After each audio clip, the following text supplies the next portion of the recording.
রাজশাহী বিশ্ববিদ্যালয় কেন্দ্রীয় ছাত্র সংসদ রাকসু ও হল সংসদ নির্বাচনের ভোট গ্রহণ শুরু হয়েছে। সকাল ৯টায় নির্ধারিত সময়ে শুরু হয়েছে ভোট। ভোটাররা উৎসবমুখর পরিবেশে সুশৃঙ্খলভাবে লাইনে দাঁড়িয়ে ভোট দিচ্ছেন। শান্তিপূর্ণ পরিবেশে ভোট দিতে পেরে খুশি শিক্ষার্থীরা। তবে অমোচনীয় কালি উঠে যাওয়ার অভিযোগ করছেন তারা। অমোচনীয় কালি উঠে যাওয়া সুষ্ঠু ভোট নিয়ে আশঙ্কা প্রকাশ করেছেন ছাত্রদল সমর্থিত ঐক্যবদ্ধ নতুন প্রজন্ম এজিএস প্রার্থী জাহিদ বিশ্বাস এশা। বিকেল ৪টা পর্যন্ত ১৭টি কেন্দ্রে চলবে ভোট গ্রহণ। রাকসুতে ২৩টি পদে ছাত্রদল ও শিবির সমর্থিত সহ ১২টি প্যানেল ও স্বতন্ত্র প্রার্থী হিসেবে লড়ছেন ২৪৭ জন। এর মধ্যে ভিপি পদে ১৮, জিএস পদে ১৩ ও এজিএস পদে ১৬ জন প্রতিদ্বন্দ্বিতা করছেন।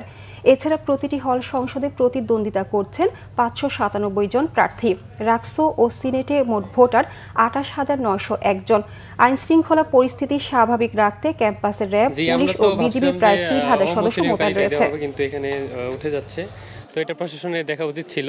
আসলে এটা আমিও দেখতে পেয়েছি এবং আমি নিজে যখন দিয়েছি সেটা সবাই বলার পর আমি নিজেও টেস্ট করে দেখেছি, আমার আঙ্গুলের কালিও উঠে গিয়েছে।